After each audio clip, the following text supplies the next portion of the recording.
You're listening to episode 107 of Liz's Healthy Table.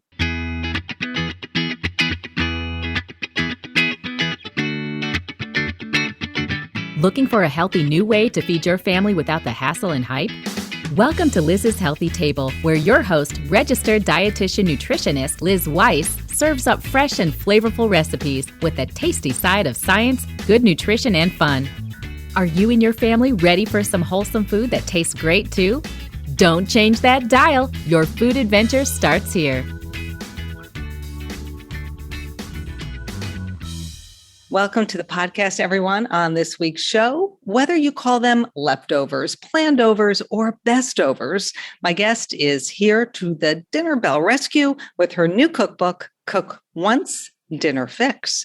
Cassie Joy Garcia is a busy mom. She is a meal planner and prepper extraordinaire and a healthy recipe guru. She has a blog too. You'll hear about that in a few minutes. And she joins me with new ways for turning tonight's dinner into tomorrow's feast. I like that. It's going to save you lots of time. Whether you are cooking chicken, beef, pork, seafood, or you're a vegetarian, Cassie has you covered with creative dinner inspiration. For example, on a Monday, you can make her harvest stuffed squash for dinner. And then on Tuesday, you can turn the leftover squash into yellow curry with squash and crispy spiced tofu. Ooh, that sounds so good. You can plan, say, a dinner of roasted chicken and potatoes with fresh arugula salad on a Friday night, and then turn those leftovers into butter chicken bowls with white rice the next night. So on the show, we're going to get into some of the recipes in the book. Oh, and get this. With all of her recipes, if you're on, say, a gluten-free diet or a dairy-free diet, or you're looking for substitutions or just tips, she has so many little pointers in there that, allows you to follow a recipe, but then modify it to your own taste or your dietary preferences. We are giving away a copy of Cook Once, Dinner Fix. So one lucky U.S. winner, head on over to the show notes from this episode to enter for a chance to win. Okay, a few friendly reminders. If you love the show, tell a friend about it, post a review on iTunes, Apple Podcasts, Stitcher Radio, wherever you get your podcasts. Follow me at lizshealthytable.com. Of course, check out the show notes from today's show to enter that giveaway. We'll have lots of resources on there for you as well. Follow me on Instagram at Liz Weiss. Okay, we have a lot to talk about today. So why don't we welcome Cassie Joy to the podcast? Welcome. Thank you so much for having me. I am in the midst of crazy town here, which I was explaining to Cassie Joy since I injured my knee on mountain biking a month ago. So I have got to screw my head on right now. And I hope I mentioned your name in the intro because I know I had it written in my notes and I'm like, I did mention you. Okay. Because it's like, where did that 3 minutes just go in my head? Anyway, welcome. It's so great to have you. I'm so thrilled to be here. And gosh, I'm sorry about that. That's distracting for anybody. I know. Woe is me. It's hard to cook when you're hobbling around on crutches, let me tell you. Absolutely. I can imagine. So tell everybody a little bit about, where you live. You're in your pantry right now for those of you who happen to be watching this interview, but where do you live? I know, you're a mom, you've got this online platform. So just give us the little backstory on your exciting life. I'd love to. Some days I feel like I live in the pantry, so this is appropriate. Easy to get around in crutches, perhaps, maybe not. It's very roomy in this particular pantry. This is not at my house. I'm actually at my office. So I live in San Antonio, Texas.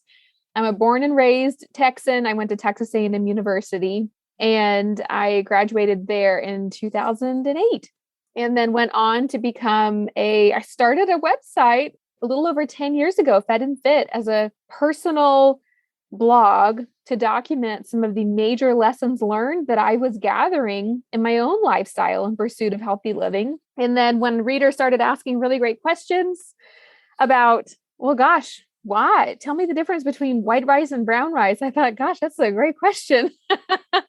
And so I went back and became a holistic nutritionist, got a certification so that I could help coach folks one-on-one, but also answer more questions more broadly.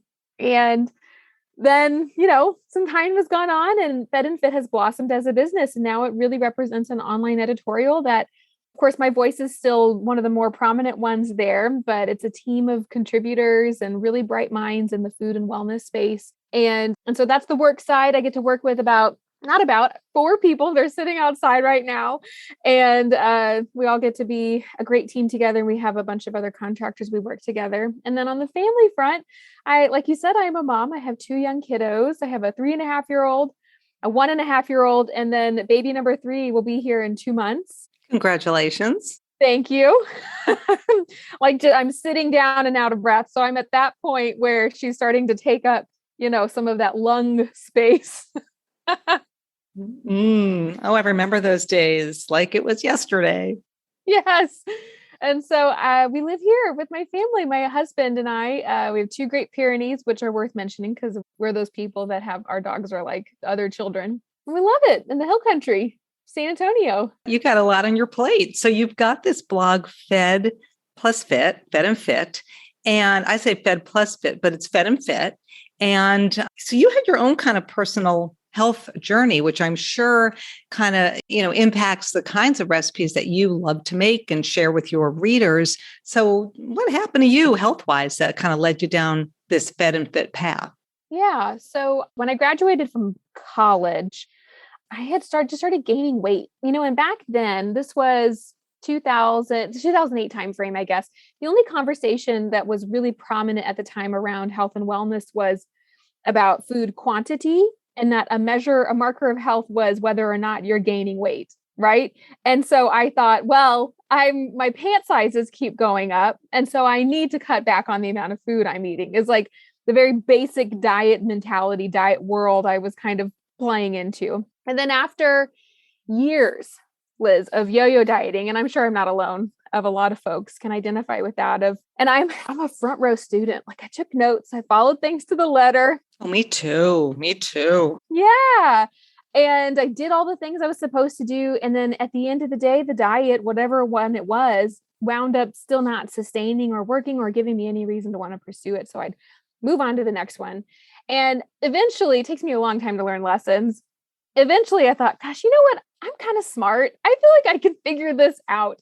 And I thought, what if I dig into some of the literature and start studying food science and see what's going on? And I uncovered this concept of inflammatory foods and anti-inflammatory foods. And I thought, I wonder, taking myself on as my first client in some ways, if I avoid some of these inflammation-causing foods and fill my plate the majority of the time with anti-inflammatory foods, what could happen? And it was in this curiosity that I started to realize that it wasn't about food quantity that was going to make the biggest impact on how I felt. It was the kinds of food I was eating. And after some time went on and I eliminated some of the more aggravating food groups like grains and dairy for a time, for example, legumes, blah, blah, blah. I realized I had so much inflammation in my body and my gut was in really poor health. And so what I really needed to focus on was healing my gut. And once I did that, I felt like I got a new lease on life. My energy was through the roof. I was sleeping better. I used to not be able to make a 3-hour drive in Texas from where I went to school to my parents' house without stopping and taking a nap. And I thought it was totally normal. I'm a college student. Wow. And you were young. I was 22. Yes. So you get your health back on track and you've given up certain food groups. Now, did you slowly bring them back in once everything kind of got settled down? And now your diet, I'm assuming, is very veggie focused and seafood and, healthy fats and all that good stuff. So kind of where'd you land? Yes. So where I landed, both professionally, my perspective on nutrition, and then personally, is that the goal is not to eat as few foods as possible, right? There's some mentality around, I'm going to keep whittling down the foods lists of the 3 things that I know I can eat. And then I'll just eat those. And my goal was the opposite, was let's heal myself and then reintroduce and keep playing with that concept. The goal was to eat as many foods as possible. And so that's what you'll find in all of my work and my recipes is there's an abundance of food and pulling from all the different colorful colors of the rainbow, speaking specifically about vegetables and also rotating through a bunch of different kinds of proteins. I'm a big believer in that. So that's where I landed. I'm still the one food group that I has still left off the plate is wheat gluten, but I fully support folks who can't eat it. I say, go get it. I just can't be one of them. Go get it if you can. And, it's interesting because I eat gluten, but I tend to not eat it a lot because for me, it does cause a little bit of inflammation. I feel sort of arthritic. And now with my injury, it's like, all right, I'm going to go off of it, but I'm not like super religious. We went out for lunch the other day and we had this like traditional, very New England seafood lunch. And my husband orders onion rings. Oh my gosh, onion rings. Of course, I have to have a few onion rings. I'm not going to not eat them. I'm fine if I eat them. But, it's like we find the foods that make us feel good. And I like that attitude and that perspective of like the more foods you eat, the better and the more colorful. And so, when I'm going through your book, I mean, it's colorful, it's creative. There's so many flavors going on.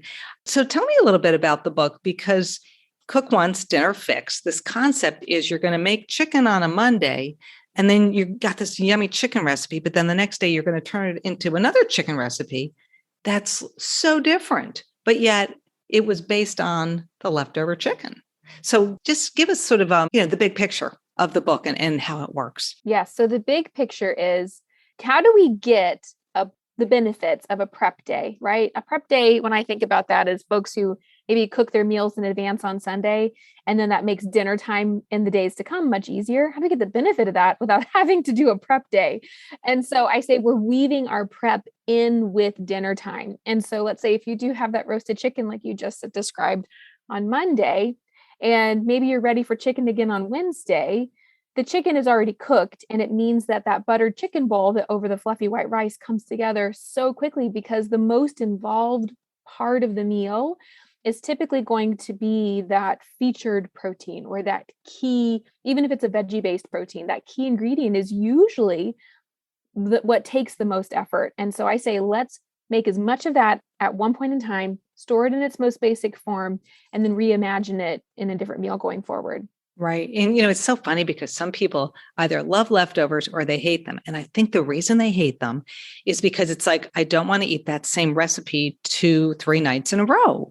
And so when I look at your book, and I'm like, okay, like I'm on page 34, for example. Let's see, which recipe did I want to talk about? Chicken. Yeah. Oh, I love sloppy joes.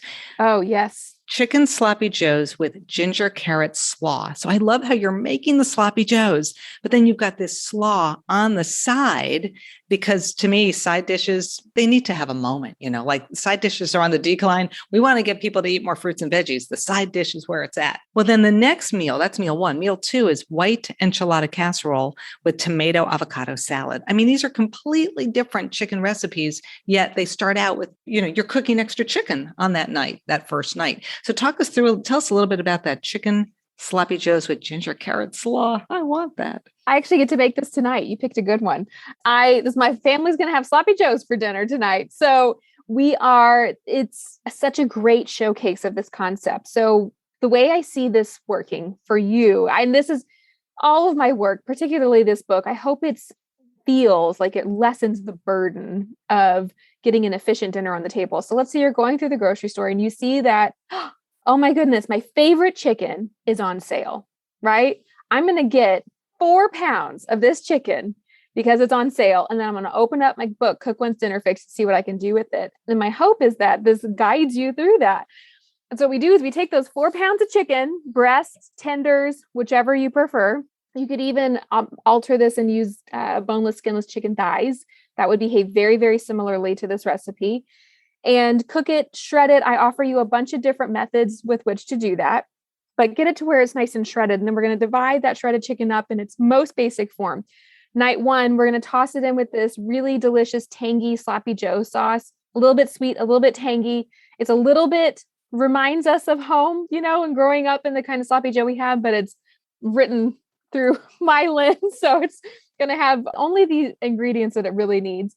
And then serve it over some toasted buns. And then this ginger carrot slaw, to your point, I think what I like to do is while the protein is being made in advance for each of these, I like to lean into the side dishes and really use that as an opportunity to differentiate the dishes and also introduce fresh components. And so this ginger carrot slaw is so delicious. My whole family gobbles it up, and it's so simple. I just buy already julienned carrots and then toss it with some fresh ginger, which I grate with some lime juice and some cilantro, a few other ingredients, radishes I've got in here, but you could really toss whatever you've got in the veggie drawer, right? But just thinly slice it and toss it all together and serve that either on the burger itself, or if you wanted to do a sloppy Joe bowl, you could do the sloppy Joe mixture and then the slaw next to it and just have a really delicious meal. And then again, when you're ready for chicken again, maybe I say by the third day to be sure to go ahead and enjoy it.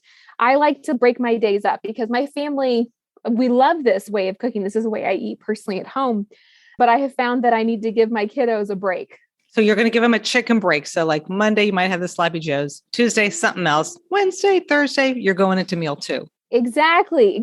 Maybe, and that's how actually I alternate. I'll pick 2 dinner series every week. And so maybe I'll do chicken and then a beef and chicken beef, something like that. So when we're ready for it again, we do this white chicken enchilada casserole. It comes together so quickly because the chicken's already cooked. All you have to do is toss it with some spices to just bring it back to life. Bake that. And while that's in the oven, make this tomato avocado salad, which I just serve right on top of the casserole. And it's so delicious. It's so good. And it's so easy. And what you wind up, my goal personally is how do I plate dinner from a more joyful heart? Night after night, as a very richly scheduled working mom, there's a lot of pulls on my attention, and the age of my kids in particular, they really need me when it's dinner time, right? That hour before getting dinner on the table is when they need me most. And it felt so frantic. Dinner constantly felt like this battle, to how do we get a dinner on the table? Here you go. There it is. Let's eat. Let's spend the 7 minutes we need eating it. And then I'll spend another 45 minutes cleaning up the kitchen.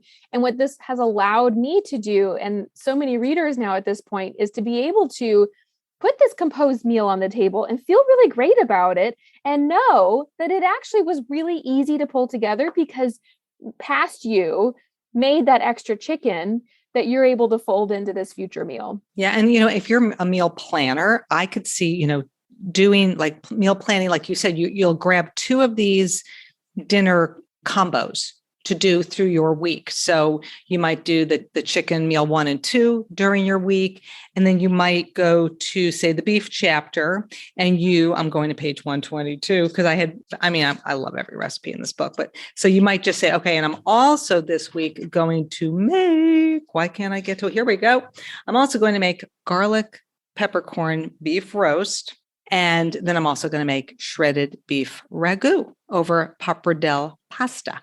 And so you can spread those 4 meals out essentially throughout your week. And like I said, they're beautiful, they're different, they're creative, and nobody's going to feel like they're having leftovers. Yes, it's exactly it. And it's kind of gets to be a secret of the cooks in the house, right? It's like we get to have this little secret in our back pocket of, yes, this shredded beef ragu over pappardelle pasta is really fabulous.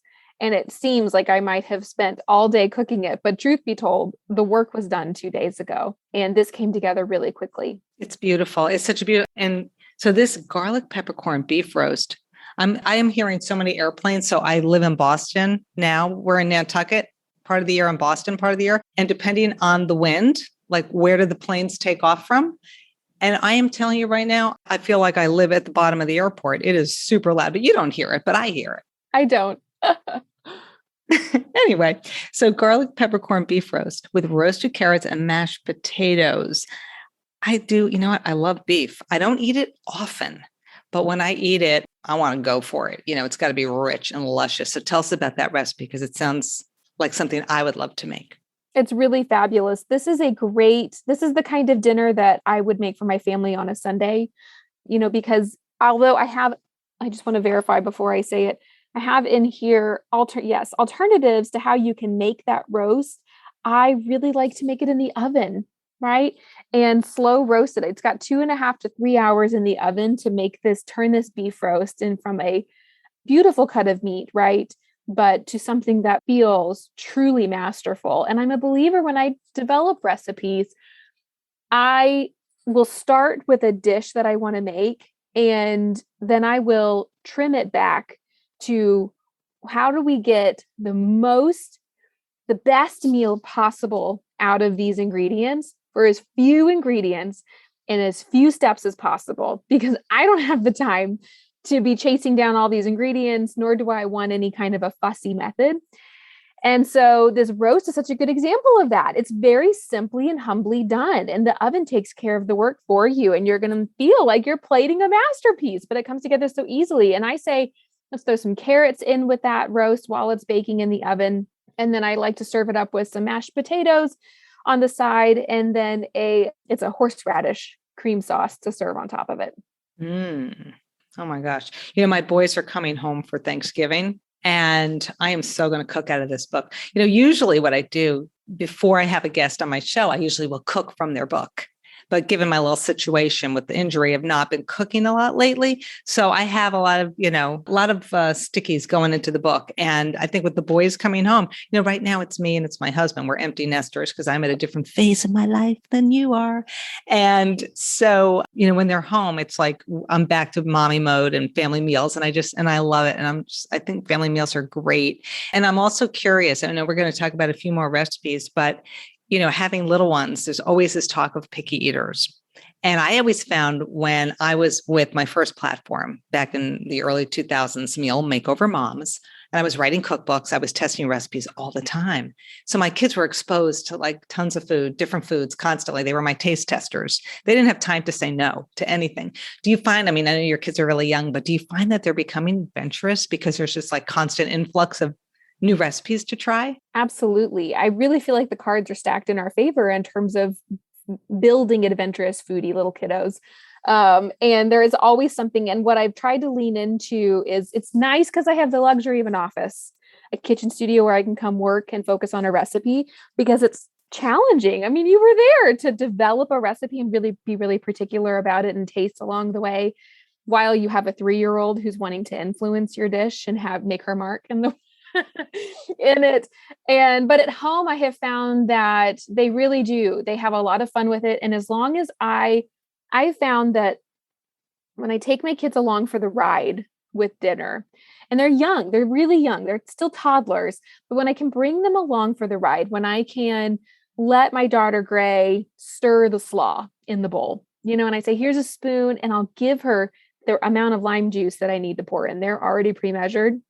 And I say, add this in when you're ready for it, or however much you think it needs. And she'll kind of mix it. She just gets so much more excited and there's real buy-in. Or when I ask my daughter Bishop, she's 1.5, and I'll be like, I try to serve them a fresh fruit with every meal. And say, do you want blueberries or kiwi for dinner tonight?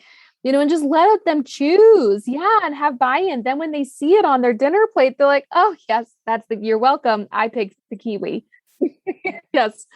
Of course. And I used to say, do you want the blueberries or the kiwi or both? And of course, they always want the both because both is much better than one. So you're going to have 3 daughters, it sounds like.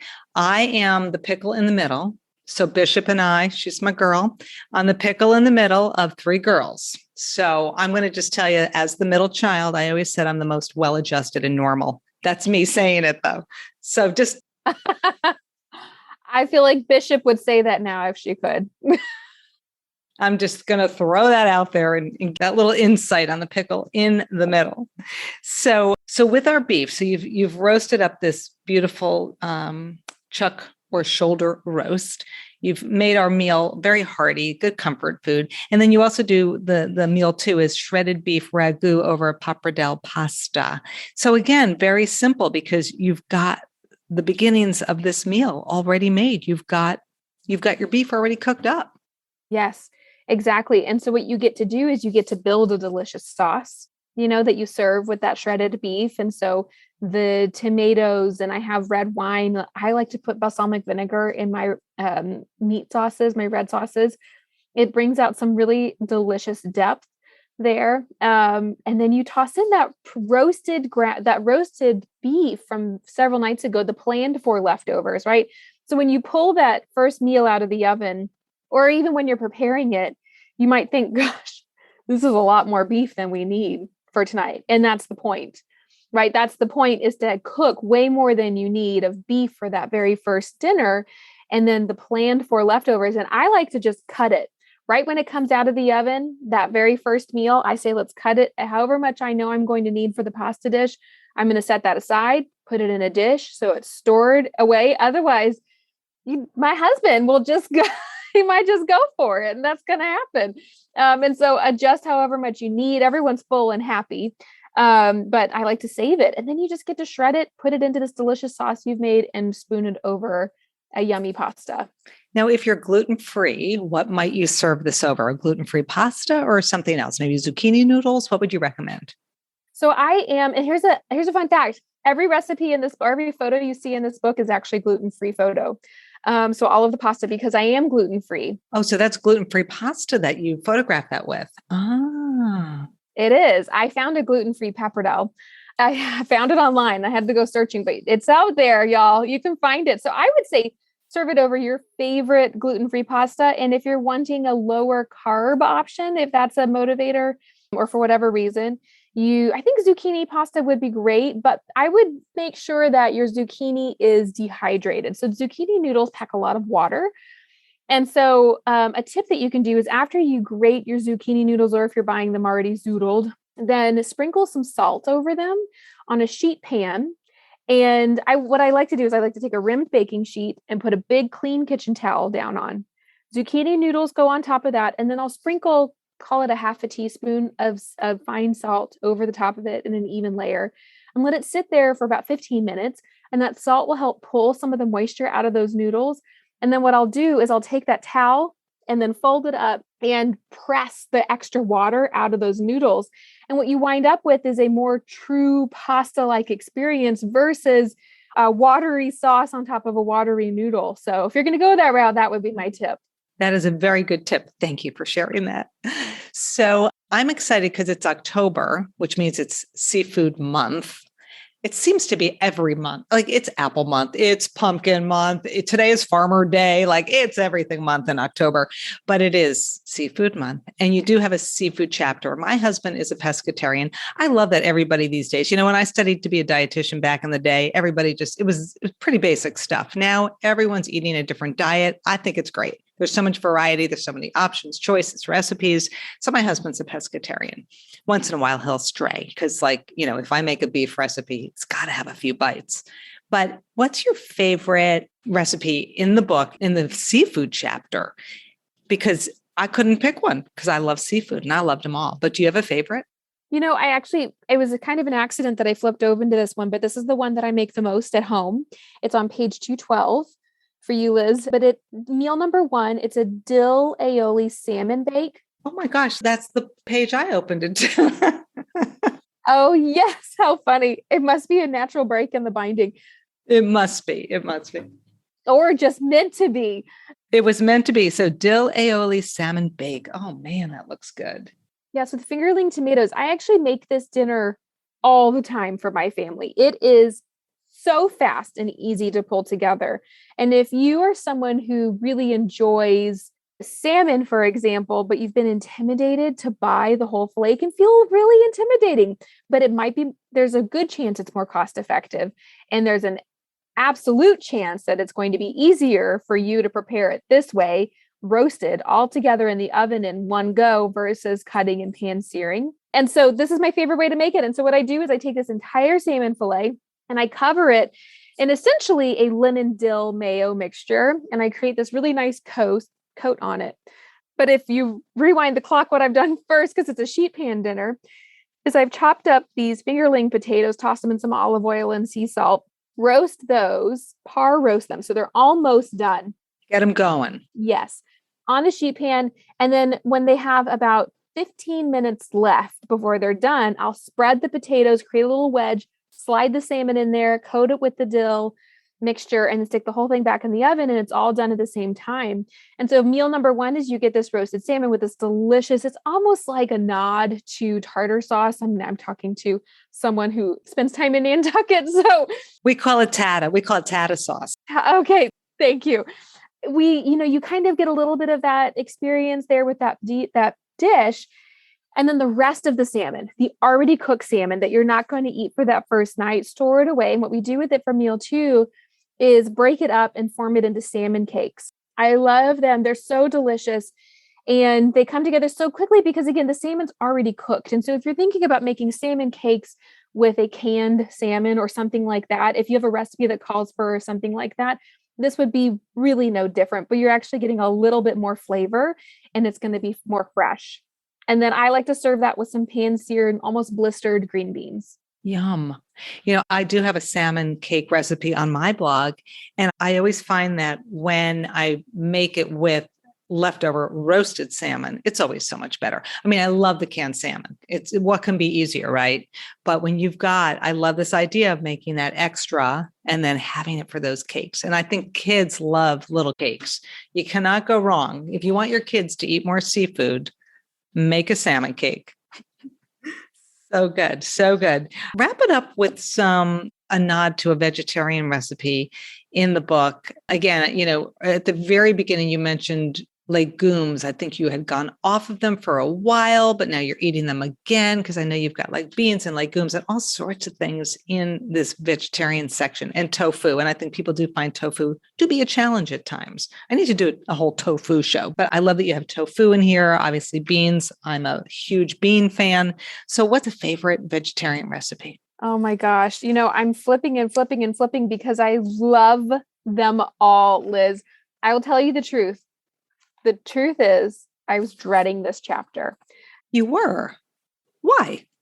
I was dreading it. My readers asked for vegetarian, and I thought, I don't specialize in veg. I lived as a vegan, and it's been a very long time since I've done this, and I have spent so much of my time studying just different protein methods. And so I was dreading it because I wasn't a type of cooking that I was at the time super familiar with. And now I think it's actually my favorite chapter in the entire book. I got to have so much fun with flavors and method, and there's so much abundance and variety available in this kind of eating. So I'll go ahead and pick, let's see.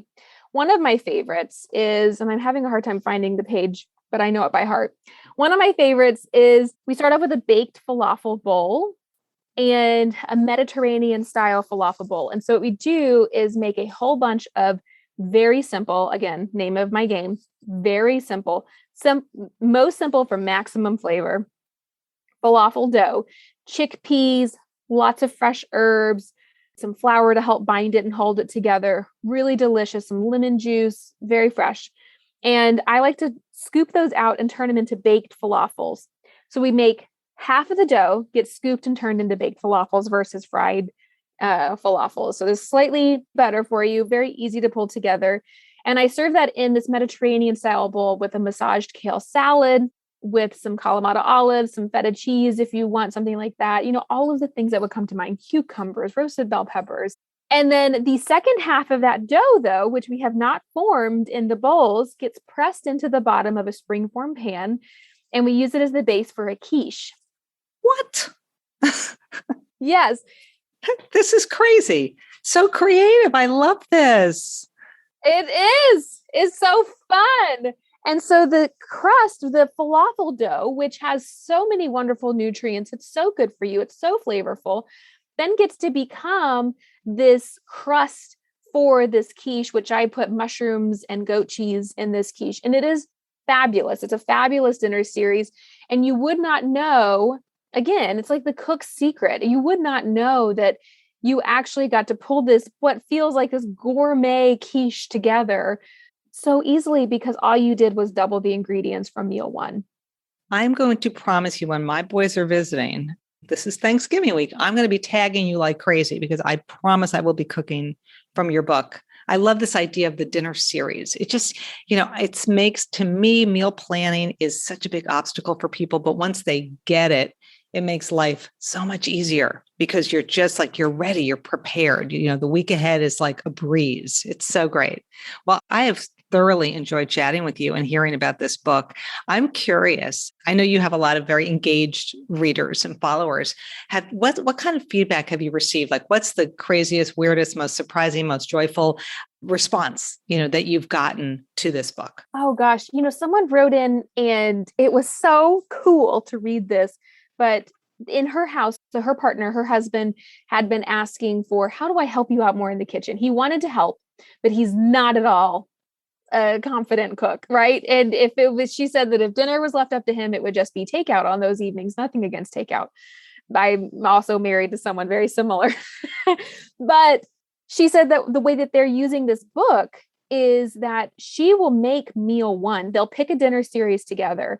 She will make the first dinner, which involves, right, the main part of the prep, the majority of the work. And then he executes meal two. And meal two, because it's so easy and so straightforward, and the most difficult part is already prepared, it comes together and he has this step-by-step instruction of what to do and when to do it.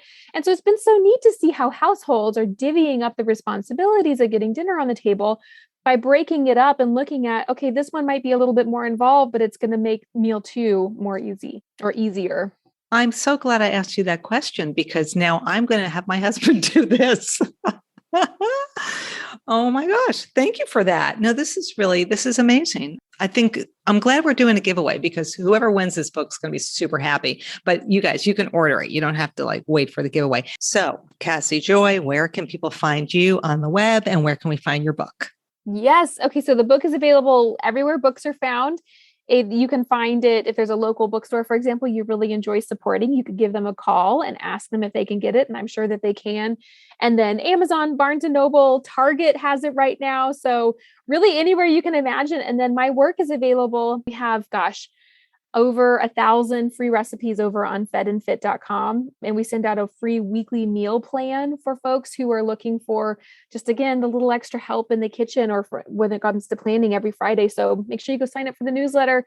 And then on social media, Fed and Fit, mostly on Instagram. That's where I'm the most active and showing how this concept really comes to life there a lot. Fantastic. So Instagram Live, you're out there, you're cooking, you're sharing. It's great. Well, thank you so much for joining us today. I am so hungry and I am motivated. So thank you. Thank you, Liz. Thanks for having me.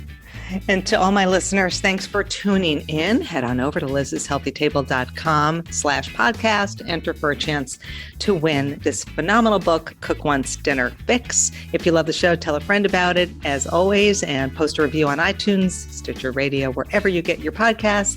Thanks for listening to Liz's Healthy Table.